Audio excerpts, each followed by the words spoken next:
Hello and welcome to today's episode of the Healthy Business Podcast. I'm joined by the wonderful Chrissie Wright, which I am super excited to be having this conversation. I know it's going to be an amazing one, knowing Chrissie for, probably about a year and a half now, I think.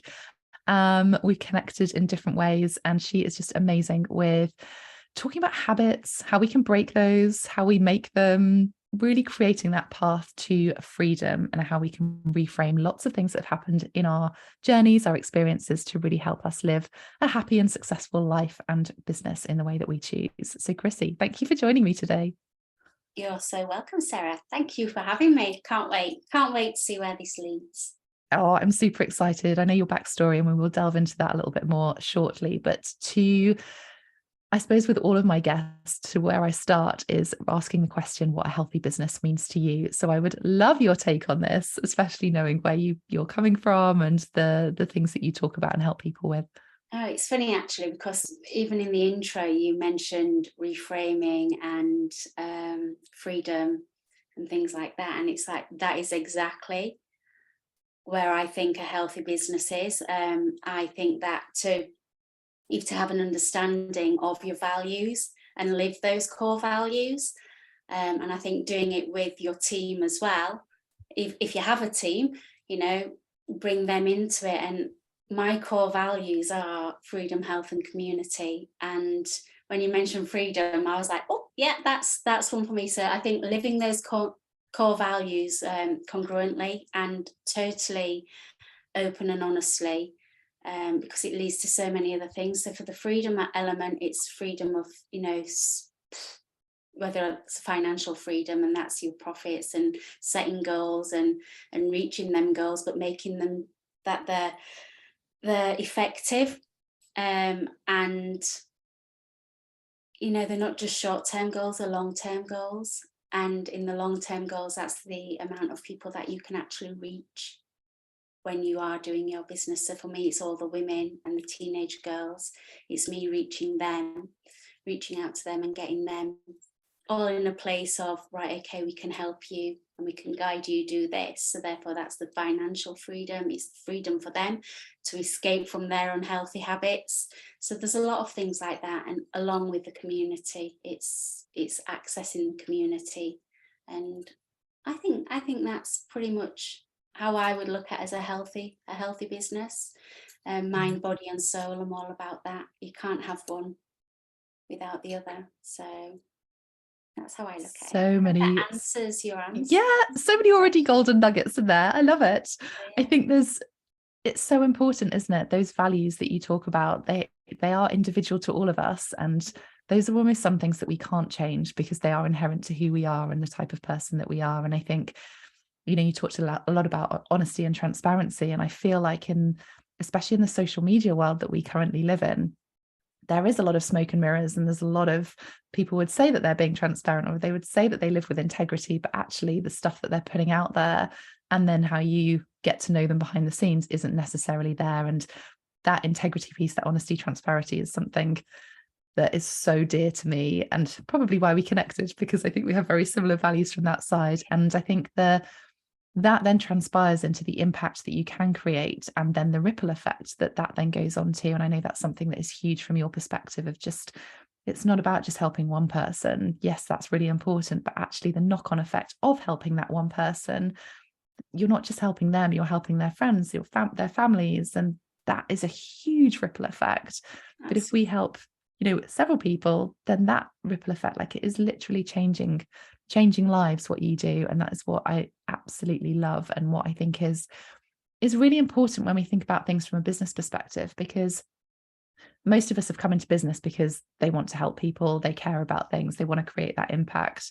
And I think actually the most successful people tend to be, from a long-term perspective, tend to be those people that aren't in it for a quick buck, that aren't in it to take from their communities. It's actually about the reverse. How much can you give to the community? Because then, as you say, that's when the finances come from that, rather than the financial goal first. And a lot of what I talk about is that mix of healthy business. It's it's the business, and you can't have one without the other to have a sustainable business.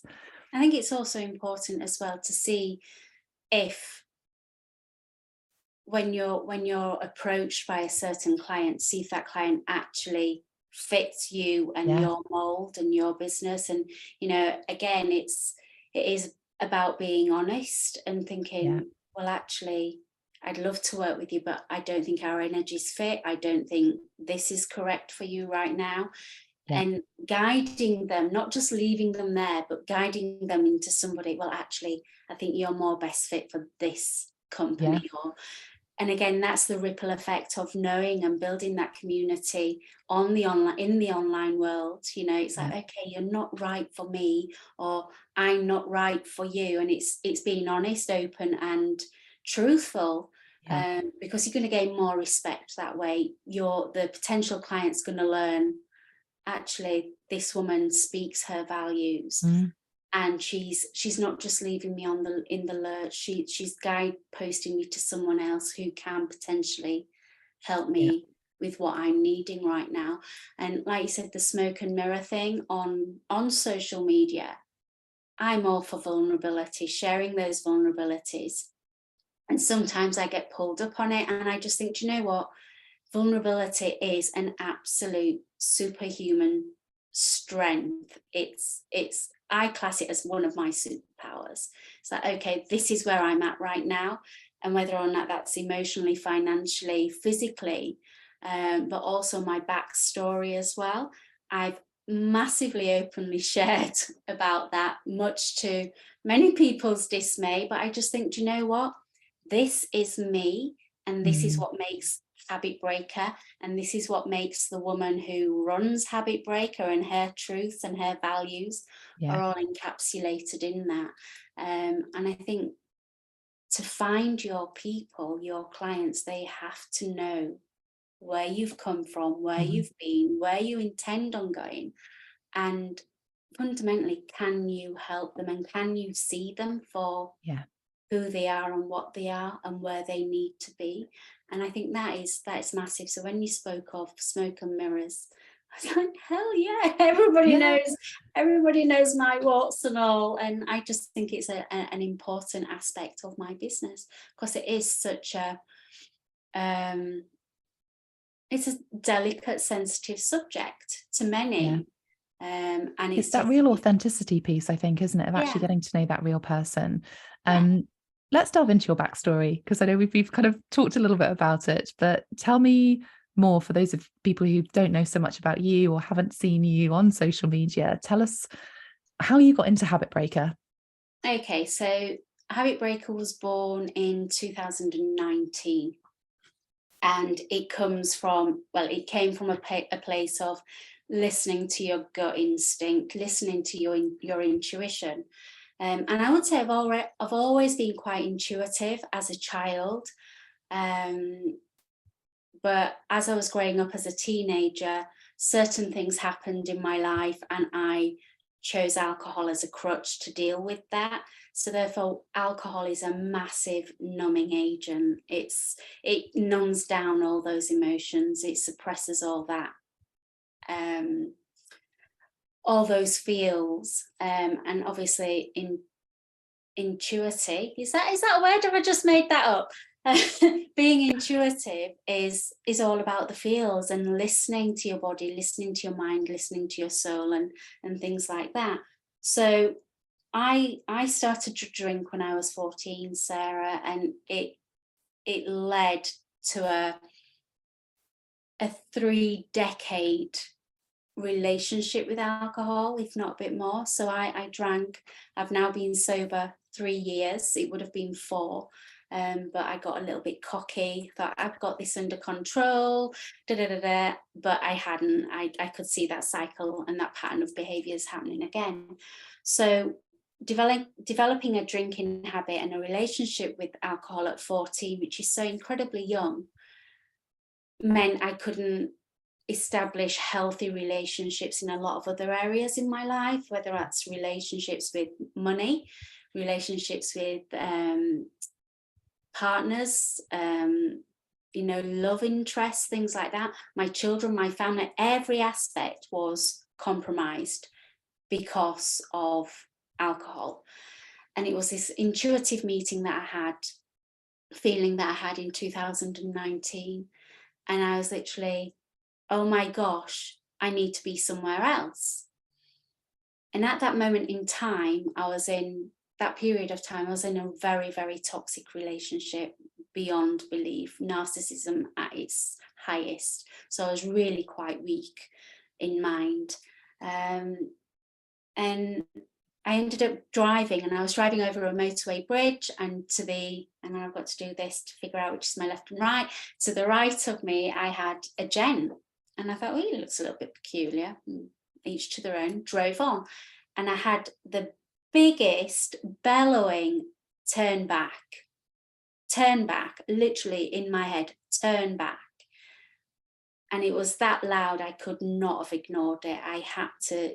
So I turned back, and by this point, this chap was over the safeguard railing of a motorway bridge.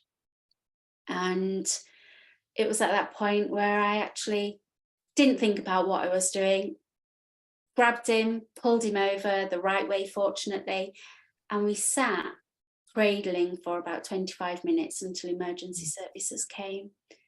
And everything that he was speaking to me, because I was just listening, everything that he was saying, I was like, oh my goodness, that's me. Oh my God, that's me. Oh, wow, this could be me, was the big thing. And the thing that was probably most scary is there were people passing and nobody saw him. No, and I thought he felt worthless, he felt undervalued, he felt lost. He was an alcoholic, he'd just lost his brother, so he was grieving, and all these things are things that I was feeling. And I thought, what if it was me? What if I wasn't that lucky for someone to see me? Yeah. I would no longer be here on this earth plane. And when he got, obviously I had to give my statement to the police. And then when he got taken away, I came home, had the biggest drink. I don't even know if it was gin or wine or how much, but I remember getting absolutely blottoed that night. Woke the next morning and I thought, I have to change my life. I have to change my life. Phoned the doctors, 3 months waiting list to get on a program. In that time, I thought, right, okay, I'm closing down my business, my events business. I'm setting up a business where I have to help people, because I knew that part of my healing would be serving others and helping others. In what capacity, I had no idea. And then I went away to Bali, set up Habit Breaker, an online business. And, you know, the rest I would say is history. And people say, well, Chrissie, you were his earth angel. You saved this chap. And I went, well, actually, no, he was my earth angel, because I've tried looking for him. I've asked, I phoned the police, I phoned the hospitals, and because I wasn't next of kin or any relationship, I've absolutely got no idea what's happening with this chap, whether he's alive, whether he's stable, whether he's no longer alcohol dependent. And I look at that as he's my earth angel, because he changed my life and put me on this path, which I now has given me the freedom that I need and very much deserved and desired. And I have no shame in that. I have no shame in sharing my story, because I think it's an important one to speak. And it is an incredible story. And thank you for sharing that with us, because I think it doesn't matter how strong those experiences are or whatever's going on in your world, you know, we all have things that can trigger us. And I think what is amazing about you, and I had tingles on so many different occasions whilst you were sharing that story as well, is that you've used your experience to create impact and to help other people, and to not just change your life, but to change other people's, which is a little bit about what we were talking about right at the beginning, of actually just helping one person, that ripple effect. And that's exactly what you did, is that even though you don't know who he is or what's happened to him now, that one instant where you turned back and supported somebody has had a huge ripple effect, because it's not just changed you, but you've then been able to change and support other people making changes. And I think that's just for one, it's super inspirational, but I think also it shows that real authenticity about you and your business and how you want to help people, because it's so driven by impact and also what's possible, right? I think, the world has shifted so many times and on so many different occasions over the last few years, and it is the one constant is change. And that can affect people in different ways, and obviously alcohol is one of those things. I think there was a huge rise in people sort of, having alcohol dependency and issues through that post-lockdown or through lockdown. And we're not necessarily just talking about alcohol in this sort of, conversation, because whilst that's your story, I think whether it's addiction, that can feel quite a strong word for some people, but actually habits, that dependency on whatever it is, over exercising, overeating, or over, whether it's smoking, drinking, drug use, all of those essentially are habits. And that's the bit that I really want to kind of pull out for you, that if you're listening to this and thinking, well, I don't have a dependency on alcohol, this is still really relevant for you. And, for anybody, I think, of just having that awareness of what habits can lead us into, the actions we take, the results that we can create, the impact that we can create as well, not just on our business, but also in our personal lives.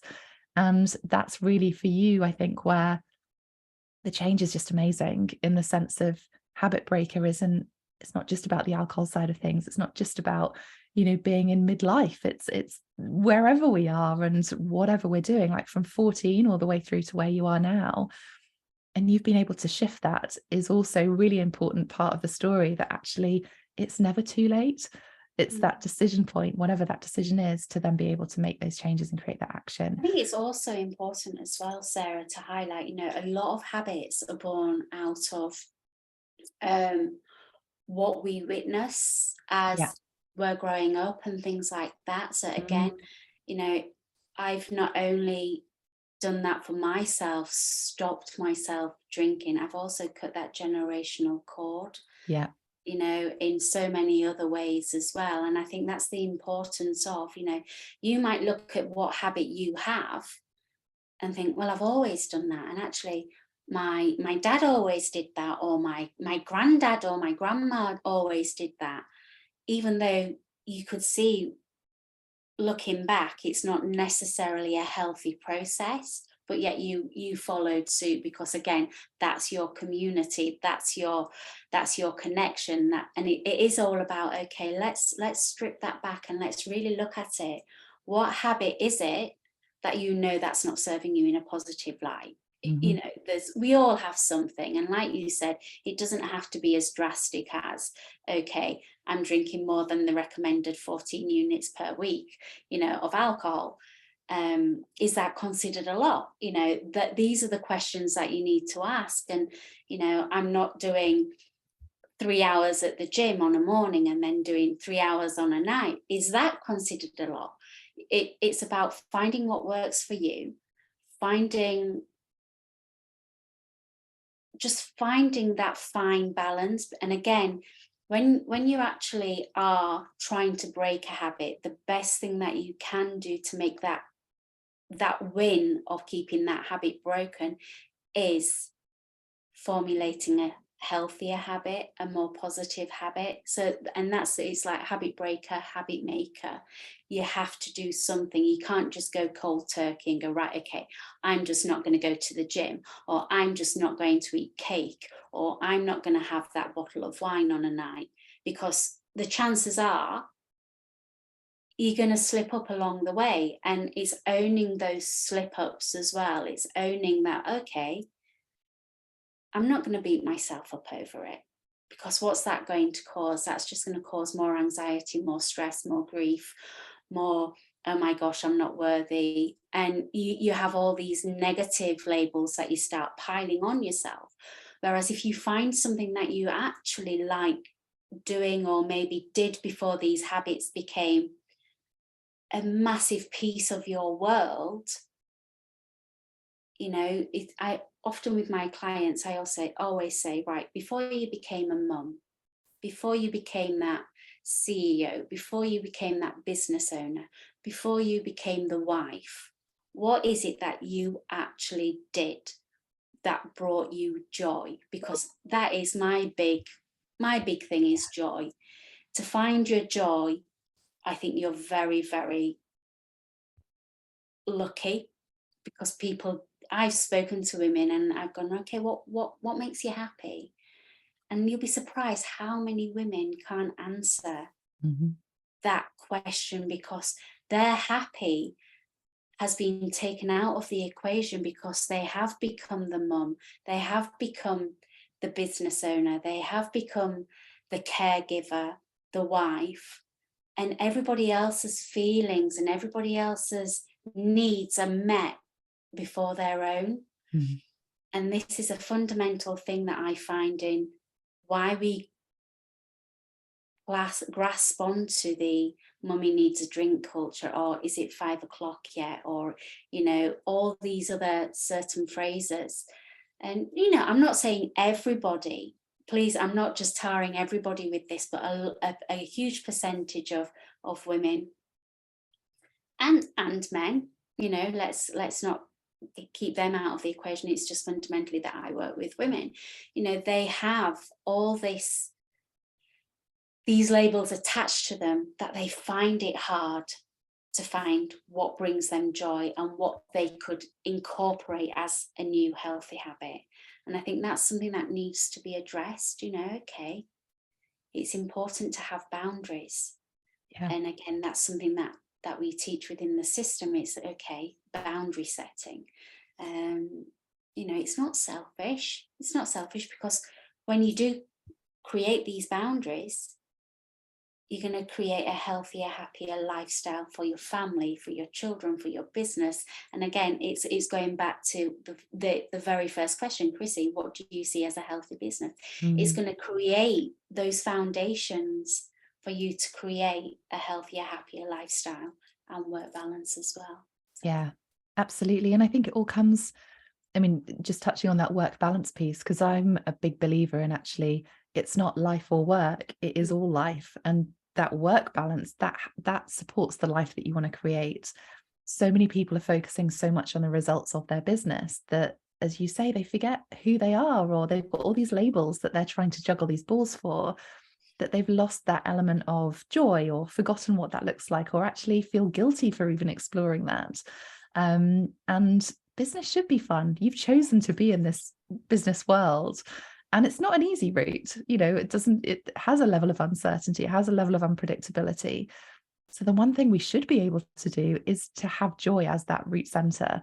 But we get so clouded with everything else that's kind of going around, all those shoulds and labels that kind of get put on us by society, that actually it's, as you say, it's stripping that back sometimes and doing that personal work that will then allow you to create more joy, have more happiness, and fuel the success of business, which I think is a really, really important takeaway from this conversation. How do people recognize if habits are not necessarily negative, right? Like, we talk about making habits, we talk about breaking them. Habits aren't necessarily negative. In fact, there are really positive habits that we can have. How can you recognize when a habit starts becoming unhealthy? I think when it starts impacting certain levels of life. Mhm. Also, when you start hiding, I think Yeah, that's the big thing. So when you ask yourself that question: am I doing this? Why am I doing this? And a lot of the questioning is why. Why do I yeah, feel the need to have that drink? Why do I feel the need to? And again, it's creating it's eradicating the fear. It's like, okay, why am I doing that? And then when you start to notice that you're doing it, and then you're doing it slyly, or you're being a little underhand, or even when people start questioning, are you all right? You're doing, I mean, going back to my situation, I was always the party girl. I was the fun, miss, positivity, life and soul of the party. Inside, I was emotionally crushed. I've mentioned that before to you off air, Sarah. I was literally emotionally crushed, but I kept on putting this facade on. I am happy. I'm Miss Positivity, little Miss Ray of Sunshine, I was called by numerous. And it's like, it's the smoke and mirrors thing. And then when people start saying, Chrissie, you're drinking a little bit too much, I'm like, no, I'm just a party girl. I was living up to that title. Yeah. I was living up to that expectation of me. But deep down, I knew I was drinking too much. I knew my habits were becoming more dangerous because my drinking times became a lot earlier. My risk became a lot higher. So I am absolutely ashamed to say I would drink and I would drive. And that's a massive risk. And most people don't tend to stop until they've had that risk. They've had that, whether or not it's an accident, whether or not it's, and I don't mean anything quite as catastrophic as, you know, drinking and driving and stuff like that. It might be a slip at work, or it might be something, an accident happens, or a health scare or something. Therefore, you can no longer hide it, if that makes sense. So I think when you start noticing that your level of behaviors increase and you start to question that increased activity, that's when you know, right, okay, I have to do something about this, because it could lead into something a lot more catastrophic, which then would become a lot harder to break away from. And again, not just alcohol, it could be food, it could be the exercise. You know, we all see exercise as an amazing tool to keep fit, to keep healthy, but if you get on the wrong side of exercise, it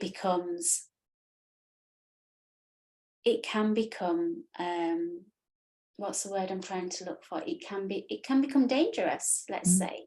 You know, you overexert yourself, you're not eating properly, you're not doing it can become that focus. And I think when you're focusing on something so strong and your mind is taken to that, and things are getting left behind, which are as important, that's when you know, right, okay, I need to change something.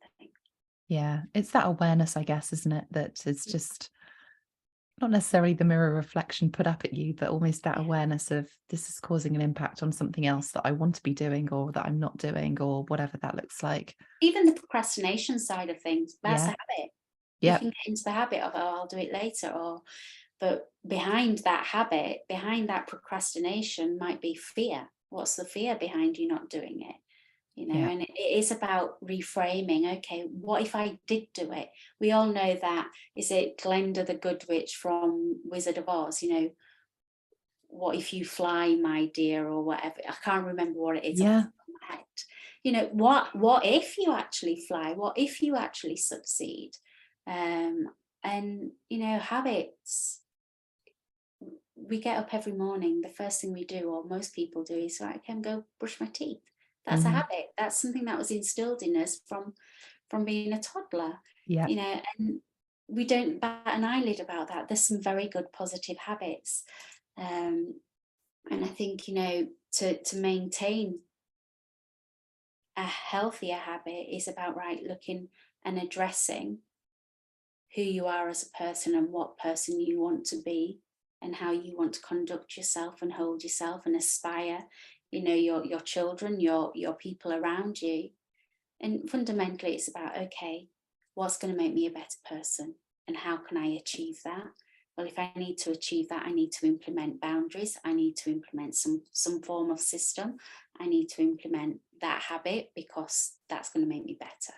You know, it's all like a chain link. You can see the chain there, look. Yeah, and I think it's breaking that link. It is, isn't it? It's breaking the link, and it's doing what works for you and what feels good for you as well, because we are all different. We've all got completely different aspirations. We've got different family setups. We've got different goals in life, and none of those are wrong. But we want to make sure that your everyday, your habits are there to support that rather than to pull away from it. And I think, you know, the other thing is, it's okay if you're recognizing this. or any of these things, but you don't have to do it on your own. You don't have to make those changes on your own. And it is hard. It's hard to make changes. It's hard to change those habits, especially when they've been ingrained in us since a little child. And it can even be thoughts. Like, you know, I speak to a lot of people about imposter syndrome and those thoughts that have become their beliefs, that, you know, that becomes their evidence in everyday life. But actually that's part of a habit as well, as you were talking, that procrastination, that fear, that comes from somewhere. And it's not until we become aware of that that we can then start making the right changes for us. You work in an amazing way with helping people and supporting them through those changes. How can people find you if they're listening to this and going, oh my goodness, that's just thrown up a bit of a red flag on this area of my life, or about a habit or something like that? How can people find you, or how do you work with people? Okay, so I work with people online. So I have the company's called Habit Breaker. My website is www.habitbreaker.org. You can go on there and go in, put your details in, and get a newsletter and all things like that. So I fundamentally work on a one-to-one basis or a one-to-many basis on a 12-week program. So what I do is I invite them in, let them know it's a completely safe space. So there's no judgment, there's no, the fear has to be eradicated, because the biggest thing is, for me, it was, who would I become without that alcohol? I don't know anyone different other than Chrissie the drinker, Chrissie the dancer. Crazy Chrissie is another title I had. But it's about opening up and going, right, okay, come and work with me. I don't do the work for you. You have to do the work as well. And I take them through a 12-week program, and it's a reframing program. And it's an analogy. So I've got it here. So reframing is the realization. Okay, what is it that you need to change? What is it that can be made so much better? So it's realizing. A lot of the first week is all about the whys. And I just take them through this process. So envisagement, focus and fun, relaxation, action, mindfulness, mindset, inspiration, nutrition and exercise, grace and gratitude. All of these are wonderful key components into what we would go through. So I'm on Facebook, I'm on LinkedIn as Christine Wright's my Sunday name. I must have put my Sunday name in there. So Christine Wright on LinkedIn. Facebook is at Habit Breaker 2019, I think. And I think that's the same for TikTok.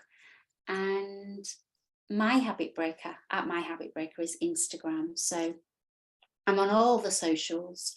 I'm dead approachable, Sarah. As you know, I will, like I said at the beginning of this podcast, if I'm not the right fit for you, I'm sure I know somebody within my online world who is the right fit for them. And, within Habit Breaker itself, we do have a team of experts. So we do have, like hypnotherapists, I have voice vibration healers, I have positive psychologists. I have the people who I've bonded with and who I've equipped myself with and used their products. So I know them as a person, and I know the results that they have. I wouldn't put that out to any of my clients if I didn't know the successes behind my team. So good. That's really so good. Go and check Chrissie out. She is amazing at what she does. I just want to, before we finish, I want to check in on something there that you said around creating a safe space for the person that you will become when you change a habit, because I think this is a really interesting one, that people stay in that comfort zone, I'm going to call it, because of that fear of change, because they don't know who they're going to become or what that next level looks like, especially if that habit has been ingrained for years, like it was for you, for decades. That habit, if that's been there for a long time, that fear of who you will be or how other people will see you can feel really hard to navigate. And this, I see a lot that comes up when, especially in business perspective, when people kind of go, well, if I don't set goals, then it doesn't matter if I don't achieve them, because then I'm okay, because I know who I am when I don't achieve those goals. I don't know who I'm going to be when I achieve that next level of success. I don't know how other people are going to be reacting to me when I've got that next level of money or doing this different program or whatever that looks like. And that can hold us in a comfort zone. But quite often that comfort zone, it gets to that point where it feels unfulfilling. You're not seeing that joy. You're not seeing the happiness. You're not living life in the way that you want to. And it's really important that you have spaces, and you create those from a habit perspective. I create those from a business perspective, of being able to ask those questions, being able to share your experiences and have other people that are going through that experience at a similar time, even if it's a slightly different experience. They're going on that journey of change. No one's doing this on their own. And I think it's just important to recognize that actually, as we change, different things are going to come up from us from a mindset perspective, maybe a health perspective, whatever that looks like. Having the support to navigate that and ask those questions, and all of your amazing resources that you have, is really, really valuable. Like, it's so hard to navigate these things on your own. Absolutely. And again, which is why one of my core values is community. You're Yeah. not alone. You are not alone. It's no question is a stupid question. No answer is a stupid answer. You know, it's, we are all individual. We all have individual needs. No person coming through my program is the same, Yeah. because some person's trigger may be completely different to another person's trigger. It's about finding that group of people where you do feel safe and you do feel heard. And that's the thing, you know, I instantly see them. It's like, okay, I see you because I was you. And again, you know, it is, you might be sat there thinking, the person listening to this might be sat there thinking, well, I'm not an alcoholic. I don't drink a lot. I only have that glass of wine on the night when I get home from work, and I have a glass of wine whilst I'm having dinner. Yeah, I see you. I was that person. But I then just carried on taking it to the next level because I didn't have that person to see me Yeah. and go and hold that space for me and say, Chrissie, what are you doing? Come on, we need to make some positive changes. Yeah. Because 2 years down the line, where are you going to be at? I got told if I hadn't have stopped drinking, I had COVID. We're going off on a tangent now. I know we were finishing, but I had COVID really bad, and I was hospitalized 2 years ago. And the actual nurses said, if you hadn't have stopped drinking, you probably would not have survived. So it's not what's happening to you now, what could happen to you in long term. Yeah. And that's a scary aspect, and that's a scary thought. But you know, turn it around now. Your life can change. You know, that fear can be turned into fun. That fear can be turned into joy. That fear can be turned into doing dreams that you never thought was possible, you know. And it is a complete habit breaker, is a complete lifestyle change. It's not just break that habit. It is, we go through every aspect lifestyle. So that's Because everything is so intrinsic, isn't it? Because that habit has come from somewhere that has linked to something else. And once you start unpeeling that layer, then there are other interconnected ones as well. And then we've got to remake those habits. So I think I've loved this conversation. And I think it's a really important one to have. And I think so many people do shy away from it because they don't want to come across as patronizing or judgmental or anything like that. And that absolutely isn't the purpose of this conversation. It's more just to bring that awareness of, is there anything going on that maybe could be done better? Or is there anything going on that actually you don't enjoy anymore? It doesn't bring you joy. What do we need to, replace that with? And you've got those tools available to you through Chrissie to be able to access that, have that awareness to start with, understand what might be triggering it, and then actually make those changes to support you to live that more joyful, happy life, which is what we're all aiming for, isn't it? Chrissie, thank you so much for joining me. It's been such a valuable conversation, and I always love catching up with you anyway. So if you're listening to this, go check Chrissie out. We've shared the links and they will be in the show notes as well. But I hope you have found this conversation useful and valuable, and I will see you on the next episode. Thank you for joining us.